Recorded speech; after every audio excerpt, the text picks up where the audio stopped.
Victory for the unborn.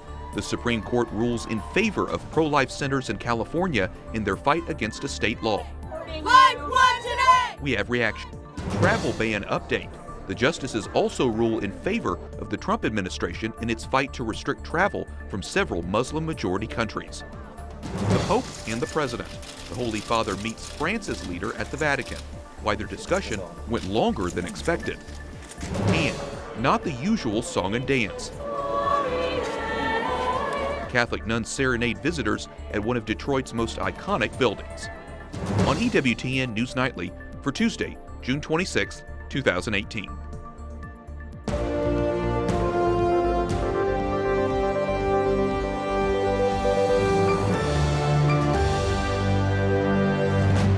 Good evening from Washington, D.C., and thank you for joining us for News from a Catholic Perspective. I'm Wyatt Goolsby, in for Lauren Ashburn. Pro-life groups celebrate a Supreme Court victory. This morning, the High Court ruled 5-4 against a California law, which forced pro-life crisis pregnancy centers to share information about abortion. Correspondent Jason Calvi is outside the Supreme Court with the details. Good evening, Jason. Good evening, Wyatt. California pro-life centers said they were forced to deliver a message that goes against their beliefs and their work. And the Supreme Court agrees. Right here, pro-lifers and abortion supporters rally. Life won today! Life won today! Pro-lifers cheer outside the Supreme Court.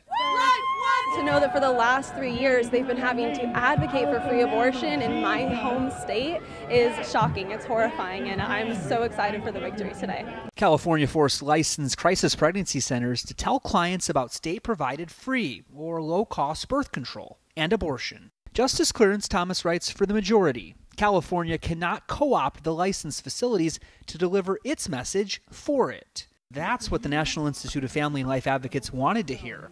They're an umbrella group for crisis pregnancy centers with 135 in California. The cloud is lifted.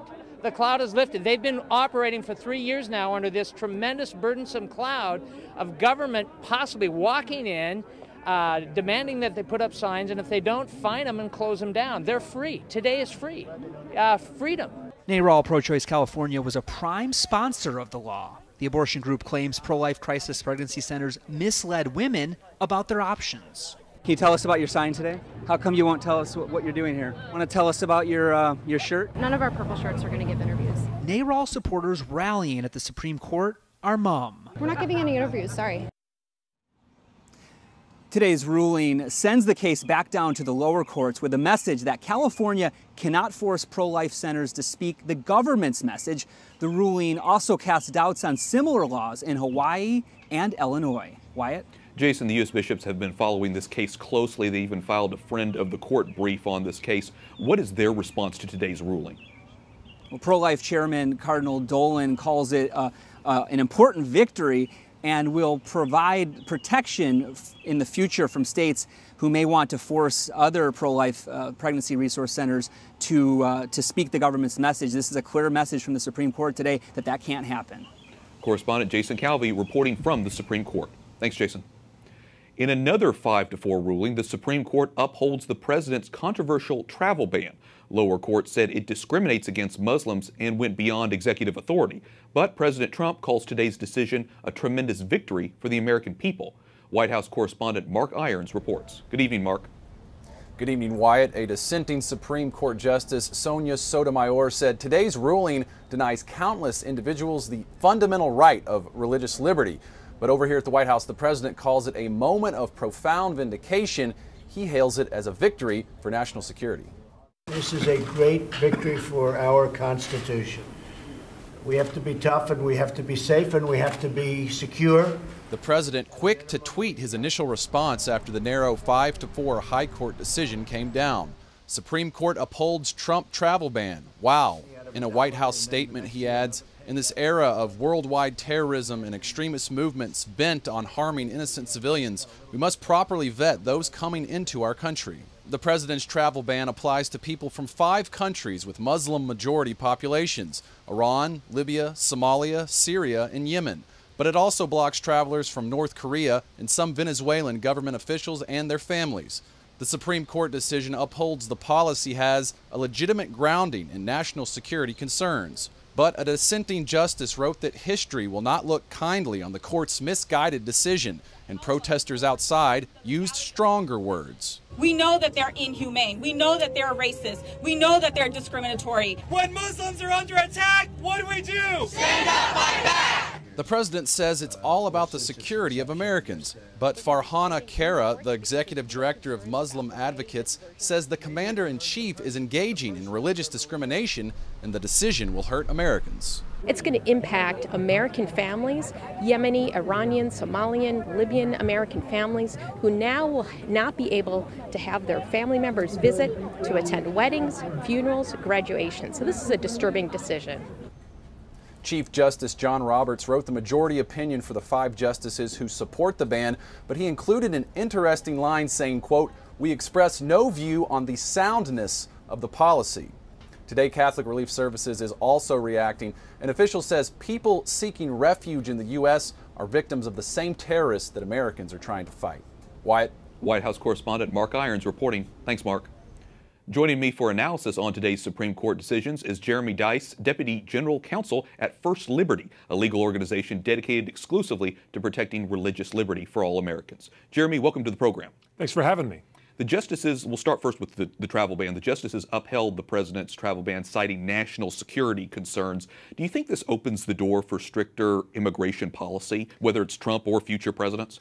We'll certainly have to see, but what the court has certainly done here is to say that it is within the purview of the president to make some of those decisions. You know, I like Justice Roberts, or Chief Justice Roberts, I'm not going to take a stab at the soundness of the policy itself, but it is at least the way that the court has looked at this to view, to say we're going to follow the law here, that the president, the executive power of the president, has the right to define these immigration rules, and we need to be respectful of that under our constitutional form of government.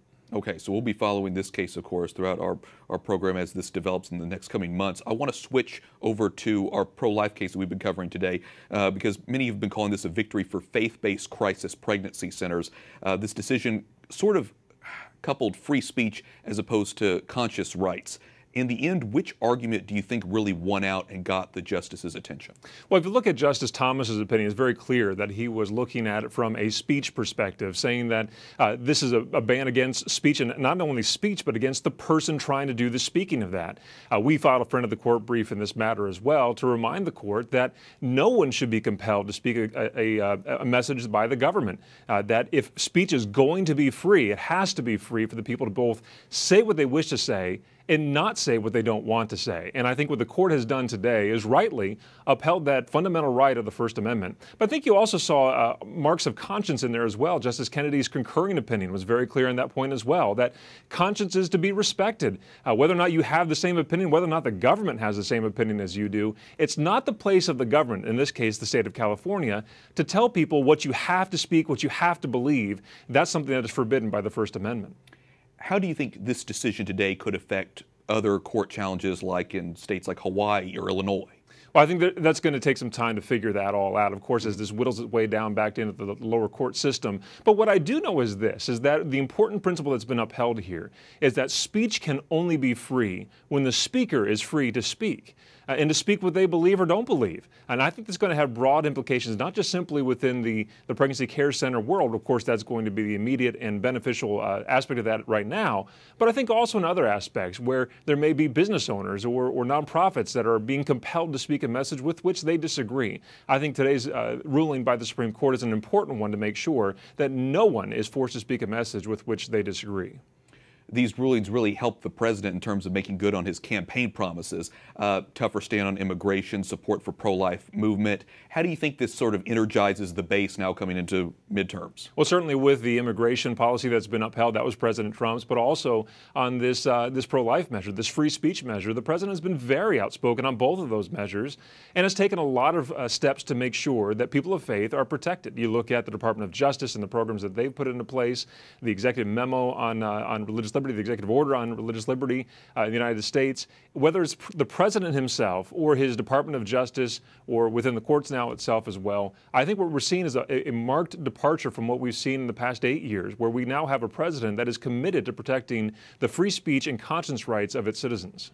It's interesting when you look at the rulings today, they were both 5-4. How is the composition of the court, especially with the addition of Justice Neil Gorsuch, sort of adding to or aiding the president really in accomplishing his goals, if you think about it? Well, I'm grateful to see Justice Gorsuch on the bench and to see that he has been in, I guess, a deciding vote in both of those cases, that Justice Gorsuch has been within the majority of those cases that have upheld not only a masterpiece cake shopper from a few weeks ago where there were 7 justices voting in favor of important conscience rights, but now in NIFLA as well as in some of these other cases where you have Justice Gorsuch demonstrating that he's got a commitment to a smaller government, that he's got a commitment to the religious liberty and the free speech rights of American citizens. That can only be good for freedom in our country. Such a big day in the Supreme Court, so many important cases to talk about. Jeremy Dice, Deputy General Counsel at First Liberty, thanks so much for your analysis today. Thanks for having me. Senators demand explanations and assurances from Health and Human Services Secretary Alex Azar regarding the status of migrant children separated from their parents at the border. Do you think this will be resolved weeks from now? If Congress doesn't change the 20-day limit on family unification, then it depends on the process for any individual parent going through their immigration proceedings. As long as they're in detention, they can't be together for more than 20 days. Democratic Senator Ron Wyden of Oregon accused Azar of using rosy language to avoid answering how many parents know where their kids have been placed. Azar said the information is in a searchable database, and there is, quote, no reason why any parent would not know where their child is located. President Trump denies his tariffs are to blame for Harley-Davidson's decision to shift some of its motorcycle production overseas. The president says on Twitter, surprised that Harley-Davidson, all of the companies, would be the first to wave the white flag, adding the company citing taxes is an excuse. President Trump met last year with the company's officials. He cited it as an example of a U.S. business harmed by foreign trade barriers. But Harley-Davidson says tariffs on aluminum and steel could negatively impact its sales. Vice President Mike Pence arrives in Brazil to kick off his trip to Latin America. The visit will include discussions about the separation of children from their parents who were detained at the U.S.-Mexico border, but the vice president also will focus on Venezuela. The White House hopes neighboring countries will isolate the socialist government of President Nicolas Maduro. He was reelected last month in an election the U.S. considers illegitimate. Iran's president says his country is in a fight with the U.S. In a televised speech, Hassan Rouhani blames the United States for his country's economic struggles. Many in Iran are noting the downturn in the economy following the Trump administration's withdrawal from the Iran nuclear agreement. 4 countries in Eastern Europe are defending their anti-migration stance. Officials from Poland, Hungary, Slovakia, and the Czech Republic met in Budapest. The Interior Minister for the majority Catholic Poland says the countries have been proven unequivocally correct. The nations did not attend a meeting in Brussels on Sunday where around a dozen European Union nations discussed possible solutions to the migration issue. United Nations officials say around 45,000 Syrians have been displaced in about a week. This follows a new military offensive by the Syrian government in the southern part of the country. The UN also says it is concerned for the safety of more than 750,000 people who live near or are involved in the fighting. Pope Francis and French President Emmanuel Macron hold private talks at the Vatican today with European tensions over migrants as a key issue.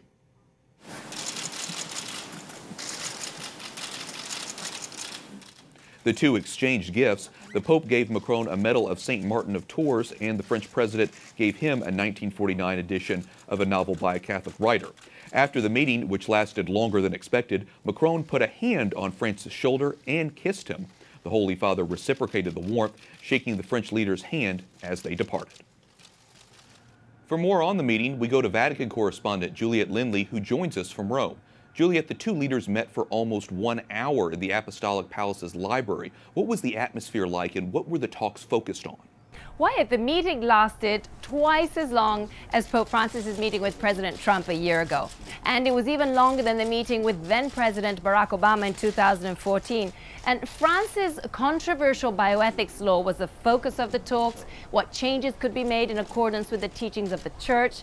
Now, also on the agenda were migration issues and Europe's migration crisis. The fact that Macron came, met the Pope, but did not meet the head of government, Giuseppe Conte, the Prime Minister Minister, the new Prime Minister, would highlight, if we want, the tensions between Paris and Rome currently on recent migration issues. So Wyatt, a lot on the agenda, and perhaps no surprise that Macron spent almost 1 hour with the Holy Father today. And after his meeting with the Holy Father, President Macron went to the Basilica of St. John Lateran for a traditional ceremony, usually reserved for French heads of state. During that ceremony, he received an honorary title. Tell us more about the event and about that title.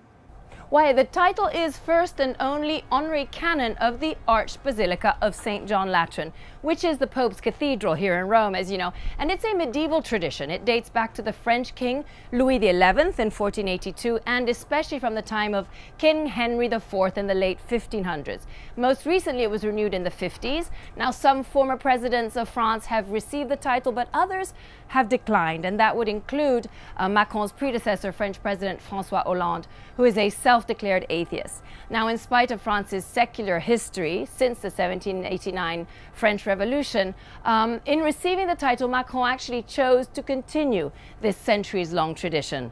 Juliet, we hear a lot about French society being increasingly secularized. What is the role of the church in France today, and what relationship does Macron himself have with his faith? Well, indeed, France is strictly secular under a landmark law from 1905 that separates the state from the church. But it remains one of the country's most debated rules. And in fact, in April, just a few months ago, Macron made headlines when he said that he wanted to repair the bond between church and state. And in fact, his acceptance today of the honorary canon title was met with a certain amount of skepticism in the French press. Some observers say it might be an electoral move, given that Catholicism is still France's biggest religion, and many faithful worry the nation has distanced itself too much from its Christian roots. Now, just for some background, Wyatt, Macron chose to be baptized at the age of 12, apparently against his parents' wishes, and he had a Jesuit education. However, despite his Catholic background, he's been known to describe himself as an agnostic.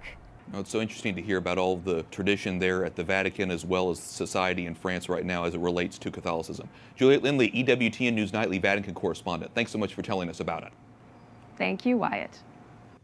The Vatican marks International Day Against Drug Abuse with a message about rehabilitation. It says preventing addiction is a priority, but it's also important to work with those in recovery, adding they need to be given back, quote, the joy of living and not be stigmatized.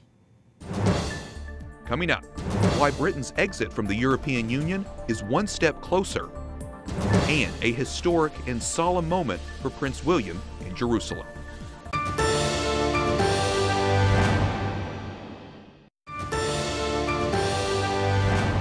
Welcome back. I'm Wyatt Goolsby, in for Lauren Ashburn. Britain's exit from the European Union is one step closer today. Thousands marched in London over the weekend in protest of Brexit, demanding another vote on the deal. But the government's European Union withdrawal bill became law today after receiving the approval of the Queen. It passed Parliament last week. Critics say uncertainty about the departure is putting UK investments and jobs at risk. Prince William continues his visit to Israel and the Palestinian territories. He's the first British royal to make an official visit to the region. Prince William's arrival in Tel Aviv is not the first time a British royal has stepped off a plane to be greeted by local dignitaries, but it is the first time it's happened in Israel for an official UK royal visit. It's the third of a 5-day Middle East tour for the Duke of Cambridge. Today, a solemn moment,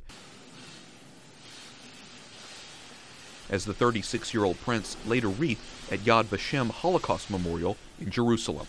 Before the wreath laying, William toured the Holocaust History Museum and the Museum of Holocaust Art.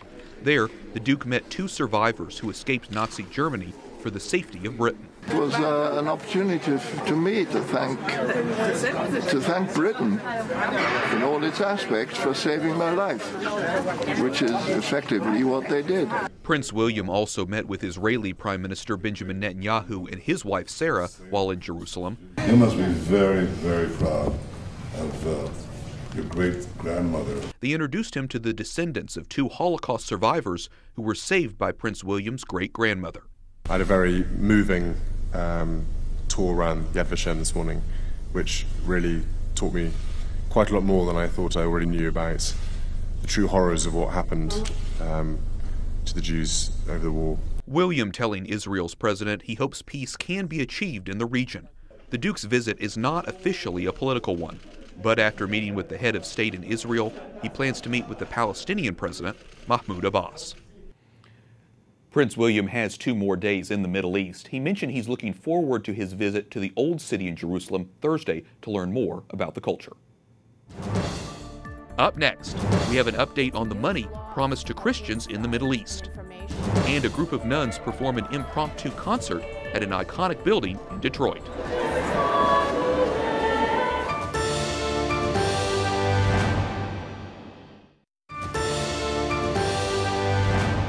Welcome back. I'm Wyatt Goolsby, in for Lauren Ashburn. The head of USAID is planning to travel to Iraq to meet with leaders of Christian and other minority communities devastated by ISIS. Administrator Mark Green says he'll report back with a plan to accelerate aid to those in greatest need. Joining me now is Nina Shea, Director of the Center for Religious Freedom at the Hudson Institute. Welcome back to the program, Nina. Great to be with you. We've heard that, since October, that aid to Christians and Yazidis communities, they're on the way, it's on the way. It's on the way for real now, we're told. Is there any indication at this point that they're actually getting that money? Vice President Pence is making a valiant effort to lead in getting aid to the Christians and the Yazidi communities who were attacked by genocide by ISIS. And the bureaucracy has not cooperated until now. The bureaucracy has not followed. He has given orders and directives, as you said, since October, and tried to make this happen. And this time he has ordered the head of the agency, the aid agency, USAID, to go there and meet with the heads of these religious communities. And that's what he's doing. So a lot of talk. I think he was, in a sense, taken to the woodshed by the vice president. And I think that he's under pressure now to perform. As you know, Catholic Relief Services is one of the groups on the ground there helping to try to rebuild. What are some of the most urgent needs for the Christians there right now? Well, the Christians need a lot of help, but they on a large scale because ISIS took everything they had. They were skilled people. They had small businesses. They were farmers. They were successful. They had cars and air conditioning. They had a modern life. But ISIS destroyed all that and took everything. They need help getting back on their feet more than anything. They need sustainable jobs. They can't, Catholic Relief Services is going to have to bridge the gap until that economy kicks in. But they do need a way to earn their own living. They need seed money to buy the equipment. If they had a beauty salon or a dental office, they need to buy those tools that they need to carry on their business. You and I have talked about how there's great concern that time is running out for Christians in the region. What do you think Mark Green, because speaking about him, and the administration need to know about life for Christians in the Middle East right now, and what do you think they'll find when they go? Yeah, well, they're going to find a vastly reduced population. Only about half, less than half, the Christians who came from Nineveh 4 years ago, driven out by ISIS or killed, are back there. So it's a vastly reduced. It went from 1.4 million in 2003 to under 200,000 now in the entire country of Iraq, and they're demoralized. And they've been hanging on, thinking that they could just go back to their villages, everything will be good. And they get back and they realize there's nothing there for them, and there's still no help after 4 years. I mean, they have not gotten U.S. support for the last 4 years since ISIS attacked them. Yes, Catholic Relief Services has been getting aid all along, but their aid to the actual Christian community has been rather sporadic. It hasn't been steady. It hasn't been like the UN has given to other populations, and the UN hasn't given them anything. They were told by the UN, if you want our help, you've got to come into our camps, and their camps are infiltrated by ISIS, so they wouldn't go. Not one Christian would go to a camp run by the UN. They've been dependent on the local churches. And that's what that's what Vice President Pence promised back in October, that these local religious communities would get direct help from the U.S. Hopefully this is what's going to happen this week, and they're going to begin to let the money flow. That's what we really need. We don't need more speeches. We need the money to flow. We'll be following to see how that develops. Nina Shea, Director of the Center for Religious Freedom at the Hudson Institute, thanks so much. Thank you. Finally tonight, a group of nuns serenades visitors at one of Detroit's most iconic buildings. The Dominican Sisters Mary Mother of the Eucharist out of Ann Arbor visited the old Michigan Central Station in Detroit last weekend and ended up putting on an impromptu short performance. Ford Motor Company recently announced it's buying the 105-year-old former train station. The company opened it up to the public to check it out. The building has long been vacant since the last passenger train left the station in 1988. Always good to see the Dominican sisters using their talents to inspire the faithful. Shout out to my cousin, by the way, who is one of the Dominican sisters. And that does it for us for tonight. For all of us here at EWTN News Nightly, I'm Wyatt Goolsby. We're back tomorrow with more news from a Catholic perspective. Good night, and God bless.